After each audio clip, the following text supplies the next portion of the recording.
Hudson, hardly flowing. It is our Lordly Hudson, hardly flowing, he said, under the green-grown cliffs. Be still, heart, no one needs your passionate suffrage to select this glory. This is our Lordly Hudson, hardly flowing under the green-grown cliffs. Driver, has this appear in Europe or the East? No, no, he said, home, home. Be quiet, heart, this is our Lordly Hudson, and has no peer in Europe or the East. This is our Lordly Hudson, hardly flowing under the green-grown cliffs, and has no peer in Europe or the East. Be quiet, heart, home,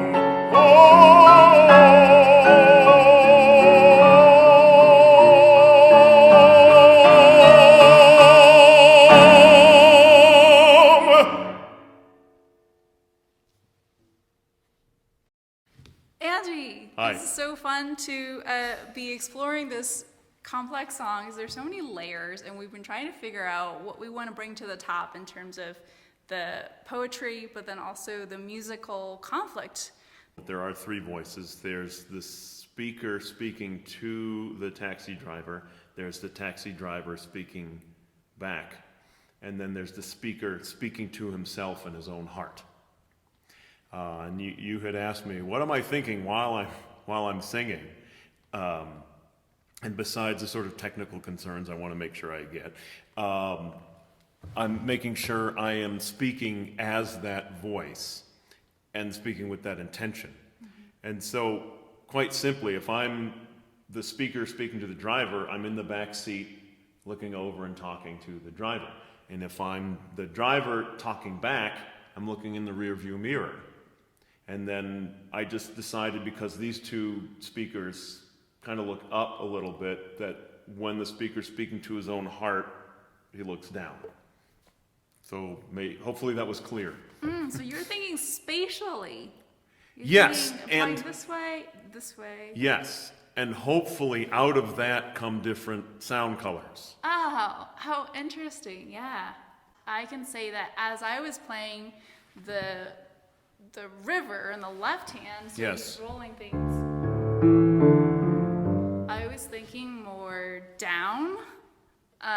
Because we're on top of this cliff, right, looking down, and I was thinking that there's rolling waters like out there, and then the right hand where there's more of these long lines, that's more of like the air, or just like the feeling of like taking in a whole vista, which is more like upwards and outwards, like expanding. There's the one layer is who are you, and then who are you speaking to, and what do you want from them? First, he just asks, what driver, what stream is it? I asked, well knowing, and we can talk about why he asked even though he knows what it is in a second. But then when he comes back, he asks the driver, has this appeared? Any comparison? Has an equal, a comparison, right. Yeah. So same exact melody in the same octave, right? But you had commented that I had a different voice when I did that, and said, yes, I did. Right. First, he's just asking, oh, what's that river? But then he's asking more about it. He's asking kind of a quite personal question about the river, if you can ask a personal question about or of a river, is there any river as great as this river? Kind of leading him on. Yeah, very much leading him on. So, I mean, and he's asking the driver knowing, I mean, he's lived on this river his whole life. So why is he asking somebody? Yes, it's a leading question to get the driver to say very nice things about the river. Right. So you had a possible theory. I do. The outside world and the inside world. And Yes. yeah. And I had only thought of it because in the weeks leading up to that, you had asked me, why does he say, "Be still, heart"? And I responded and said, I never asked myself that, but I'm going to look into that now. I mean, what I know very little about Paul Goodman, but I know that he wrote about being homosexual and working at institutions that were supposedly friendly. But he was fired from at least 3 positions from supposedly friendly institutions for being too sort of outspoken and revealing who he was. And so my theory is that he's telling the heart to be still. You don't need to outwardly show your love for this river as a kind of metaphor for you don't need to outwardly show your true love. I have no idea if that's true. We can't ask him, but. And yet the singer wants like some sort of affirmation or connection with this taxi driver about it, right? So there's a conflict of you want to be understood and you want someone to be in agreement. Yep. And this is an early poem, so he was only 26 when he wrote this. And I think the story goes that he was coming home from University of Chicago and looking at this river. And also, when Rorem wrote this in 47, he was young, too. So, like, this is also, there's a youthfulness with this. There's a lot of things that happened with Paul Goodman's anarchist views and things like that later on in his life. But here, this kind of like still kind of an early palette. With the New York Festival of Song, we did the Rorem's 90th birthday concert. And we wanted to be sure to include this song on the program. For centuries, how many songs have been written about the Rhine River that are now important songs that we revere and that we teach in conservatories? And what has America got? America's got a song about the Hudson. It's got the Hudson, and it's got a song that is just as important, just as permanent, just as timeless, just as great as any Schubert or Schumann song. Yeah, absolutely. I think that was really important for Ned Rorem, like him wanting to write like over 500 songs, mostly at Juilliard during the war years, and like really wanting to celebrate that the art song can also be American. And like American experiences can have value in this world that was very Eurocentric. Vassar College has this article kind of documenting a lot of poetry that was inspired by the Hudson River. I wonder if there's something similar for music. It might be too soon. But it's hardly too soon. I'm going to go check that out. Yeah. But Washington Irving was the one who originally penned the phrase of the Lordly Hudson.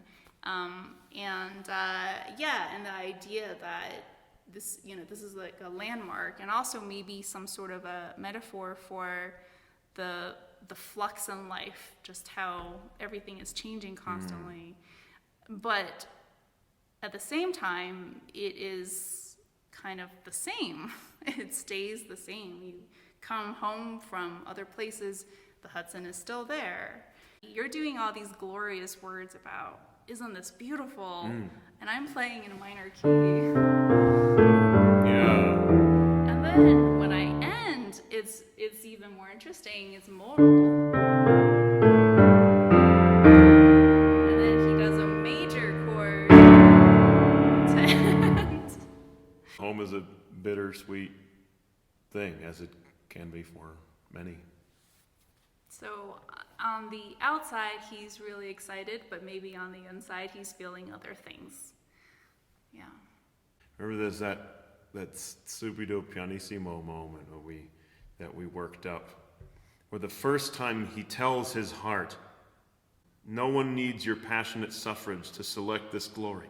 This is our Lordly Hudson. That part. I think I would like to think I made more of a noticeable, stark change. This time? At that time as opposed to previous times. Yeah, so that section about the suffrage, I was trying to figure out, I felt like my part is a little bit more fragrant, like not so solid there. Yeah. And then when you come in with This Is My Lordly Hudson, it's interesting when you said like slow down your heart. So this feels like it's plotting, right? So yeah. There are a number of songs like this. Sleep Now by Samuel Barber was early, I think that's the Opus 10. You know that one? He's saying, sleep now, O you unquiet heart. So that's another instance of the speaker telling his own heart to be quiet. So you're trying to be calming whilst in a state of agitation. Yeah, right. And I think that's all in there. Right, that's cool. Awesome, well thank you so much. Thank you. Yay.